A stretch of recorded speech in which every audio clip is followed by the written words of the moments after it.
La brebis perdue, partie 3 et dernière partie, Actes chapitre 8, à partir du verset 29, je vous lis la suite du chapitre. L'Esprit dit à Philippe, avance et approche-toi de ce char. Philippe accourut et entendit l'Éthiopien qui lisait le prophète Ésaïe. Il lui dit, comprends-tu ce que tu lis? Il répondit, comment le pourrais-je si quelqu'un ne me guide? Et il invita Philippe à monter et à s'asseoir avec lui. Amen. Vous allez lire la suite de l'histoire. Vous verrez que Philippe va lui expliquer ce que Ésaïe dit dans la parole.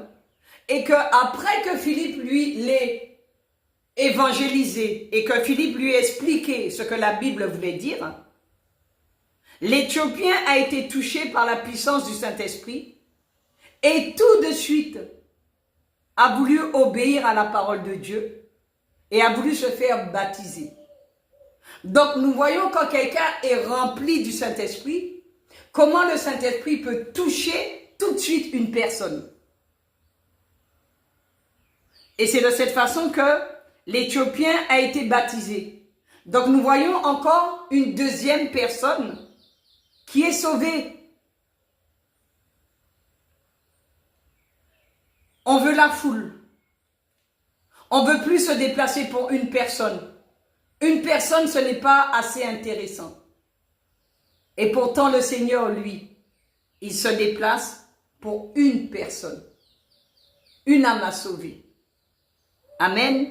Mes bien-aimés, nous devons changer notre état de pensée. Nous ne devons pas laisser des courants de pensée nous séduire. Nous ne devons pas laisser ce genre de choses entrer en nous pour nous faire croire que c'est que la foule qui compte pour le Seigneur. On a bien vu qu'au début, la foule suivait Jésus. À la fin, qui suivait le Seigneur? Qui est resté avec lui? Ils sont partis. Amen. La Bible dit, là où 2 ou 3 sont assemblés en mon nom, je suis au milieu d'eux. Dieu ne regarde pas au nombre. On n'a pas besoin d'être une foule obligatoirement. Amen.